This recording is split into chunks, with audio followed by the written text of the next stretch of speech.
stage combat, video editing, woodworking. These are just a few of the skills that I've learned to create cosplay performances. And today I'm going to take you through my entire skit creation process of the Yona of the Dawn cosplay performance I performed with Chikupi. And the first step, of course, of any cosplay performance is deciding what to cosplay. After some time to think about it, our hearts became absolutely set on doing Yona of the Dawn, a series we had both adored for over a decade. If you aren't familiar with it, let me give you a brief rundown of the series.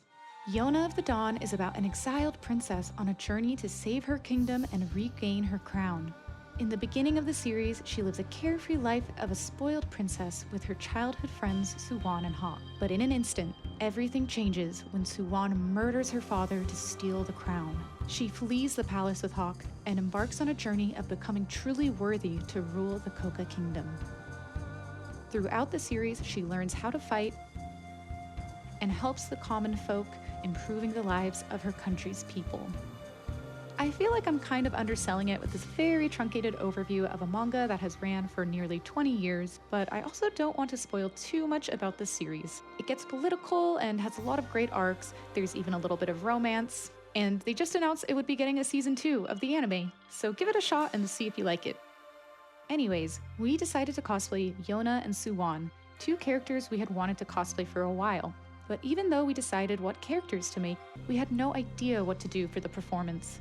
We started brainstorming, and the first step was grabbing a physical pen and notebook to list any ideas that came to mind. We started with simply listing a few elements that we wanted to include in our performance, like Yona cutting her hair. In the anime/manga, Yona starts with this super long and unwieldy bright red hair, but after she flees the palace, she's forced to cut it short, and we thought it would be super fun to have a hair quick change on stage. We also listed a bow and arrow. Yona's bow is iconic, and Chikupi was super inspired by Doll Damage's performance at WCS 2024. They had something fly across the stage. It looked really cool, and we thought we might be able to do something similar with the bow and arrow. We also wanted to include some sort of combat element. We listed one thing we absolutely did not want to have in our skit, and that was Suwon or Yona getting killed. We just felt like that based on the manga, having either one of them kill the other would be really out of character for both of them. Having a simple list like this of what you want or don't want to include can help you start to form a story, because when there are too many open options, it can be completely overwhelming on what direction to take a performance. So, taking this basic list as our framework, we started thinking of ways to include all of these elements. I won't bore you with every single concept we came up with, but here's the very first one I wrote down. Our minds immediately went to the obvious. Suwon could kill the king on stage. I even messaged Chikupi about the spirit Halloween dummy I thought that we could possibly use as a corpse. But as we explored this, we realized that every script we wrote made Suwon seem like a cartoonishly evil villain. We really didn't want that. Suwon is a character with depth and complex motivations. So the first big change we made was completely scrapping the idea of murdering Yona's father on stage. Instead, Suwon could simply steal the crown. After all, it's a lot easier to empathize with stealing a crown than empathize with murder. Next, we needed a way to explain his motivations for stealing the crown to the audience. I was chatting about my script with my amazing performing friend Saru Cosplay, and she helped me realize that his motivation could be protecting Yona from the crown and the dangers that come with being king. To make this story digestible in our limited time on stage, we decided to make the crown literally cursed with some sort of evil spirit. It obviously isn't canon, but sometimes in a cosplay skit, it's okay to bend the canon a little bit to make a story easier to understand. So we had our script, and the best part was this script gave us room to include most of the elements we originally wanted. Next, we got to work on the set design. And the very first step of set design that I like to take is creating a mood board. This is a collection of inspirational images all collaged together. I started with gathering reference images and inspiration directly from the source material. Yona of the Dawn takes place in a fictional country inspired by Korean, Japanese, and Chinese elements. And as I collected references, I noticed there are a lot of Chinese elements in the series. They even wear hanfu. And perhaps partially because of all the Chinese operas I've been watching over the past couple of years, or perhaps from all my work-related travel to China and Taiwan, the more and more I looked at references from Yona of the Dawn, the more the Chinese elements jumped out at me. So, I sent some of my favorite operas to Chicopee, and we agreed that incorporating opera design elements into our own performance would be a beautiful way to pay homage to all the Chinese inspiration in Yona of the Dawn. Our next step in the mood board was collecting inspiration from Chinese opera productions. Collecting real-world examples from theatrical productions will immensely help your set design process, so I really recommend doing this for every performance that you do. For example, my last performance took a lot of inspiration from the set design of the ballet Giselle. As we collected references, we started to notice recurring design elements in Chinese opera, like the simple set design with just a few objects and wooden furniture. We also noticed the ornate red and gold fabric covers on tables and chairs. A lot of them also had these beautiful decorative room dividers with paintings of flowers or landscapes.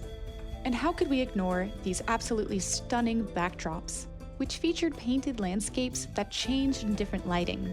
I mean, just look at how beautiful these are. Chinese opera seriously has some of the most elegant and beautiful set design I've ever seen. After collecting enough references for the mood board, we edited together a basic set mock-up. For the background screen, we would emulate the ink wash backdrops that we were so enamored by. We needed someplace to store the crown, so we would need some sort of table or platform. Once again, pulling from our inspiration, we could build a simple wooden table and put an ornate red and gold crown box on top. We thought this would be perfect to place in the center because the battle for the crown is the center of the story and it wouldn't block too much of the screen. We also needed somewhere for Suwon to hide during the performance. A floral room divider like in the operas we saw would work perfectly. We just didn't want it to block the background screen, so we planned for it to go to the side. Finally, we needed something to hold Yona's sword.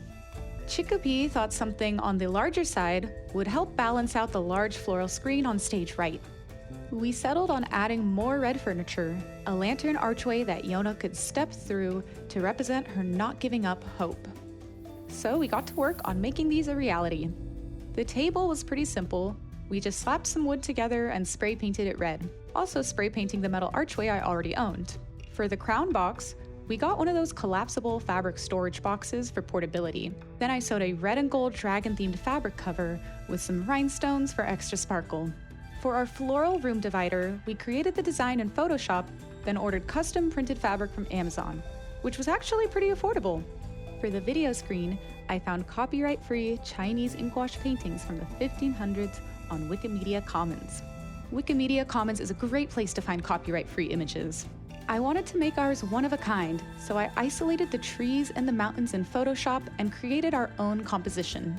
I also grabbed a Chinese painting of a dragon to add some more visual interest to the beginning of the performance while we're both off stage.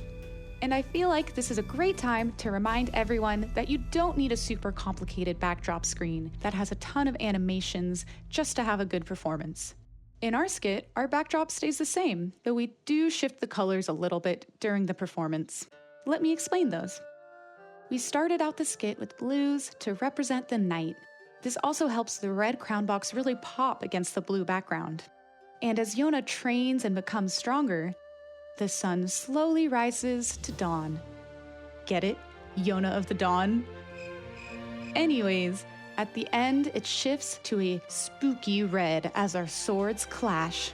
I think this helps sets the tone of the fight, and it also helps the crown box fade into the red background colors. When we finally saw the backdrop pop up on the big screen during our rehearsal for the first time, I was absolutely thrilled. This set design turned out just the way we had envisioned it. Just look at it in all its glory. But what do you think? I'm always trying to improve, so let me know your honest thoughts in the comments. With our script and set design finally out of the way, all that was left was the choreography. Choreographing the fight sequence was definitely the most difficult and involved part of this performance. Luckily, Chicopee has a ton of dance experience and I have a little as well, but neither of us had any combat-related training. So instead of learning stage combat, we decided to lean into our dancing strengths to create stylized dance combat that is really similar to the stylized combat you see in Chinese operas. As you can see, it's not always the most realistic, but it looks so cool and it's so much fun to watch. Chicopee took the lead on choreographing our dance, watching a lot of Chinese operas, wushu, and tutorial videos for inspiration. She had to help me a lot with the moves and the footwork. One, don't you find like, oh, so really just that step.